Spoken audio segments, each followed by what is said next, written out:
Okay, honey, so this is what you're going to need to make rice on the stove top. You're going to need equal parts rice and water. So I have 2.5 cups rice. I have 2.5 cups water. You're going to need a couple of tablespoons of oil. You can use olive oil, you can use butter, you can use whatever you want. And you want some salt.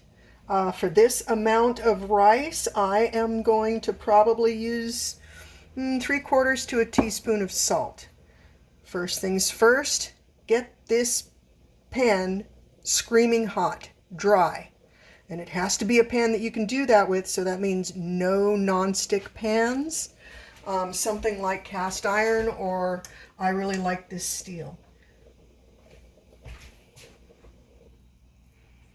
Okay, so this pan is just about cooking off the water. I don't want water in here because I'm starting off with plain rice.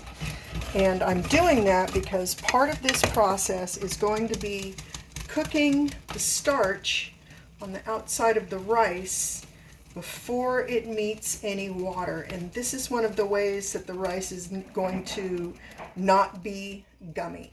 The other way is it needs to be cooked properly.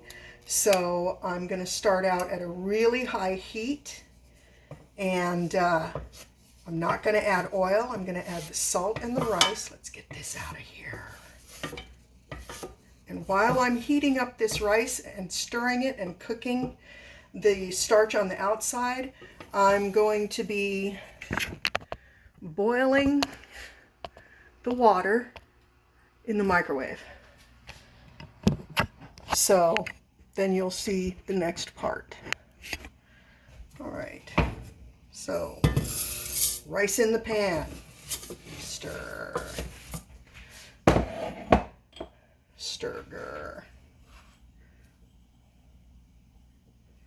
Yeah, maybe close to a teaspoon, I don't know. If it's too much, I will be sad. But I'll still eat the rice. Okay, so now I'm putting the water in my microwave. I think 3 minutes is going to do it to get it to boiling.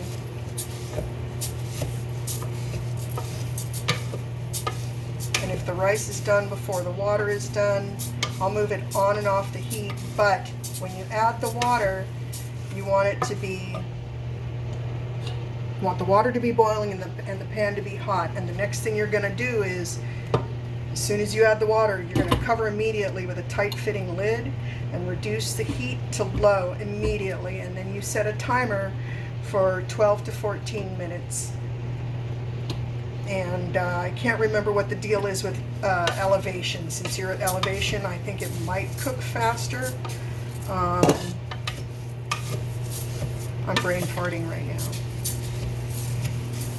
And you'll know that the rice is starting to cook because you're going to start smelling it. And the rice is also going to start changing color. You're going to see more white popping up. See how some of the kernels are starting to turn white, or grains? I'm not sure what you would call them. And you're smelling it. And then eventually they're going to start turning brown.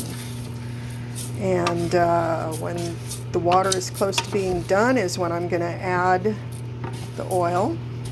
Let me get the phone put back here.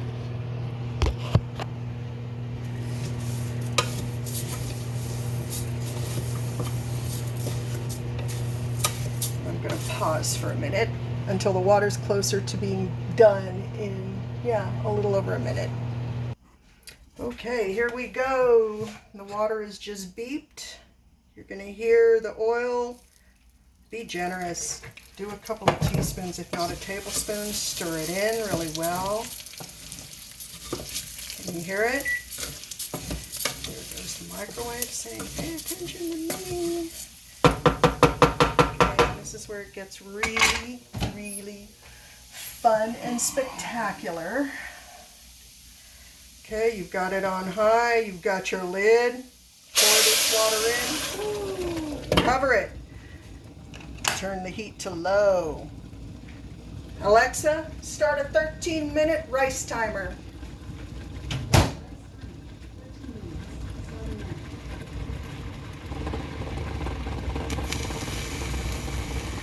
Because I'm on an electric range, I'm going to move it off for a second because it really retains the heat. See how crazy that is? But it's all going to settle down and it'll cook. There we go. Just let it settle down so it's not a seething like jet ready to propel itself off the range. And now we've got a gentle simmer. You want to keep it tightly covered this whole time. Do not uncover it to peak. All right? We'll be back when she gives me the signal. Okay, what do we have here? Okay, you can see all the places where the water was bubbling. And if I take this spoon, and you don't want to dig in and just start mushing because you don't want to break the grains. But you can see it's kind of nice and fluffy. If you want to make bagao, then you need to be sure you've used enough olive oil, and I would say that's at least a tablespoon. And then I would leave it uncovered. Just turn up from the middle and not scrape the bottom, and let the bottom, kind of brown. You can see how that's all just nice and done perfectly. So there you go. That's how you cook your rice without a rice cooker.